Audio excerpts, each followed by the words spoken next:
ಮಗಳೇ, ಅದು ಕಿವಿದು ಶಲ್ ಹಾಕ್ಯಂಡೆ ಆ ಮಿಷನಿಗೆ. ಹಾಕಿದೀನಿ ಕಣಪ್ಪ, ನಿಧಾನಕ್ಕೆ ಮಾತಾಡಪ್ಪ, ನನಗೂ ಕೇಳಿಸ್ತತೆ. ನೀವಂತೂ ಕುತ್ಕೊಳ್ರಿ, ತಿಂಡಿ ಮಾಡ್ತೀನಿ. ಲೇ, ಎಲ್ಲಿ ಕುತ್ಕೊಳದೆ? ಕುತ್ಕೊಳಂಗಿಲ್ಲ, ಏನಿಲ್ಲ, ಹೊಟ್ಟೆಲ್ಲ ಕೆರಿತೈತೆ ಗೊತ್ತೇ. ನಿನ್ನ ಗಂಡ ಏನೋ ಆಗ್ಬಿಡ್ತೇನೋ ಅನ್ನಂಗೆ. ನಾವು ಹೆಂಗಿದ್ದೀರ ಹಂಗೆ ಹೊರಟು ಬರ್ರಿ, ಹೆಂಗಿದ್ದೀರ ಹಂಗೆ ಹೊರಟು ಬರ್ರಿ ಅಂತ ಫೋನ್ ಮಾಡಿದ್ ನಾವು. ಅದಕ್ಕೆ ಎದ್ನೋ ಬಿದ್ದ ಅನ್ನಂಗೆ ಓಡ್ ಬಂದ್ವಿ. ನಿಮ್ಮ ಅಪ್ಪ ಇಲ್ಲಿ ಕುತ್ಕೊಂಡಿರ್ತಾನೆ. ನಡಿ, ನಾನು ನಿನಗೇನಾನ ಸಹಾಯ ಮಾಡ್ತತ್ಲ, ಜಲ್ದಿ ಏನಾದರೂ ತಿಂಡಿ ಮಾಡೋಣ. ಸರಿ ಬಾರಮ್ಮ, ಇಬ್ಬರು ಸೇರಿ ತಿಂಡಿ ಮಾಡೋಣಂತೆ. ಅದು ಸರಿ, ಅಳಿಯಂದ್ರೆ ಕಾಣಂಗಿಲ್ಲ, ಅಳಿಯಂದ್ರೆ ಒಳಗೆ ಬರಲಿಲ್ಲ. ಅಯ್ಯೋ, ಬಂದಿದ್ದಾರೆ. ರೀ, ಬರ್ರಿ, ಇಲ್ಲಿ ಅಪ್ಪಾಜಿ ಕರಿತೈತೆ. ಯಾಕ್ರಿ ಅಳಿಯಂದ್ರೆ, ಇನ್ನೂ ಬೇಜಾರ ದುಃಖ ಇನ್ನೂ ಕಮ್ಮಿ ಆಗಿಲ್ಲ? ಒಟ್ಟಲ್ಲಿ ಎಲ್ಲರೂ ಸೇರ್ಕೊಂಡು ನನಗೆ ಮೋಸ ಮಾಡಿಬಿಟ್ರಲ್ಲ ಮಾವ, ಅದೇ ನನಗೆ ಬೇಜಾರು. ಇರೋ ವಿಚಾರ ಹೇಳಿ ಮದುವೆ ಮಾಡಿದ್ರಿ, ನಾನೇನು ಆಗಲ್ಲ ಅಂತಿದ್ನೆ, ಆಗ್ತಿದ್ನಪ್ಪ. ನೋಡಿ ಹೇಳಿ ಅಂದರೆ ತಪ್ಪು ತಿಳ್ಕೊಂಬೇಡ್ರಿ. ಅವತ್ತು ನಾನು ಹೇಳಿದರೆ ನೀವು ಒಪ್ಕೊಂತಿದ್ರೋ ಒಪ್ತಿದ್ದಿಲ್ಲೋ ಅದು ಬೇರೆ ಪ್ರಶ್ನೆ. ಯಾಕಂದರೆ ಕಿವಿ ಕೇಳಲ್ಲ ಅಂಥೇಳಿ ನೀವು ಏನಾನ ಒಪ್ಪದೇ ಇರಬಹುದಾಗಿತ್ತು. ಅದು ಯಾರಿಗೆ ಗೊತ್ತಿತ್ತು. ಹಂಗಾಗಿ ನಾವು ಯಾಕೆ ಹೇಳೋದು ಅಂತೇಳಿ ಸುಮ್ಮನಾದ್ವಿ. ಅಷ್ಟು ಬಿಟ್ಟರೆ ನಿಮಗೆ ಮೋಸ ಮಾಡೋ ಉದ್ದೇಶ ನಮ್ಮದೇನಾಗಿರಲಿಲ್ಲ. ನೀವು ಊರೆಲ್ಲ ಒಂದು 100 ಹೆಣ್ಣು ನೋಡಿದ್ದೀರೇನಪ್ಪ. ಅವರೆಲ್ಲ ರಿಜೆಕ್ಟ್ ಮಾಡಿದ್ರು ನಿಮ್ಮನ್ನು. ಆದರೆ ನನ್ನ ಮಗಳು ಒಪ್ಕೊಂಡು ಇವತ್ತು ಮದುವೆ ಆಗಿಲ್ವೇ? ಹಂಗೆ ನಿಮ್ಮಲ್ಲಿ ಒಂದು ಸಮಸ್ಯೆ, ಅವಳೊಂದಲ್ಲಿ ಒಂದು ಸಮಸ್ಯೆ. ಆ ಸಮಸ್ಯೆನ ಬಗೆಹರಿಸ್ಕೊಂಡು ಒಂದಾಗಿ ಬದುಕೋದೇ ಒಂದು ಜೀವನಪ್ಪ. ಆವಾಗಲೇ ಒಂದು ಬದುಕಿಗೆ ಅರ್ಥ ಸಿಗೋದು. ಹೌದು ಅಳಿ ಅಂದರೆ ಅವ್ರಂತಾರೆ ಇವ್ರಂತಾರೆ ಅಂತ ಜನಕ್ಕೆಲ್ಲ ನಾವು ಕಿವಿ ಕೊಟ್ಕೊಂತ ಕುತ್ಕೊಬಾರ್ದು. ನಮ್ಮ ಮನೆ ಸಮಸ್ಯೆ ನಾವೇ ಬಗೆಹರಿಸ್ಕೊಬೇಕು. ಅದು 4 ಗೋಡೆ ಮಧ್ಯೆ ಆಗಿರಬೇಕು.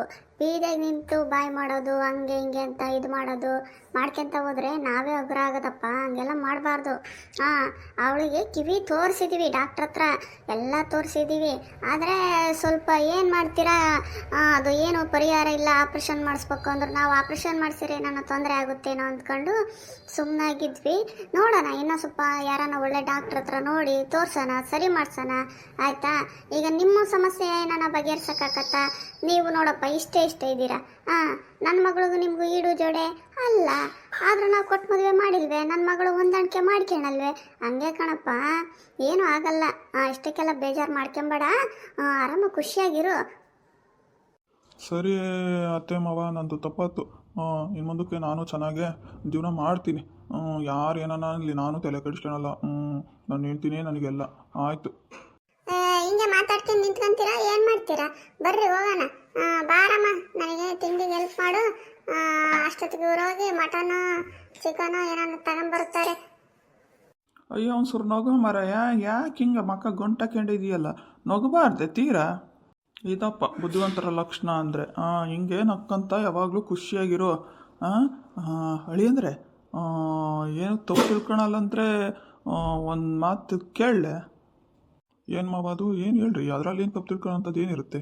ಅದು ಈಗ ಚಿಕನ್ನು ಬೇಡ, ಅದು ಬ್ರೆಡ್ ತಿಂದಂಗಾಗತ್ತೆ ಕಣಪ್ಪ. ನಾಟಿ ಕೋಳಿ ತಗೊಂಬ. ನಾಟಿ ಕೋಳಿ ಆದರೆ ಸಾರು ಭಾಳ ಚೆನ್ನಾಗಿರ್ತತೆ. ಅದ್ರ ಜೊತೆಗೆ ಒಂದೇ ಒಂದು 90 ತಗೊಂಬರಪ್ಪ. ಮತ್ತು ನಿಮ್ಮ ಅತ್ತೆಗೆ ನನ್ನ ಮಗಳಿಗೆ ಗಿಳಿಯ ನಾನು ಹೊರಗೆ ಸೂಕ್ಷ್ಮ ಕುಡಿದು ಬರ್ತೀನಿ. ಅಷ್ಟೇ ತಾನೇ ಮಾವ? ತರ್ತೀನಿ ಬಿಡ್ರಿ, ಅದಕ್ಕೇನು. ನಿಮಗೆ ಥರದ ಇನ್ಯಾರಿಗೆ ತರಕಾಕತ್ತೆ ನಾನು? ತಗೊಂಬರ್ತೀನಿ, ತಗೊಳ್ರಿ.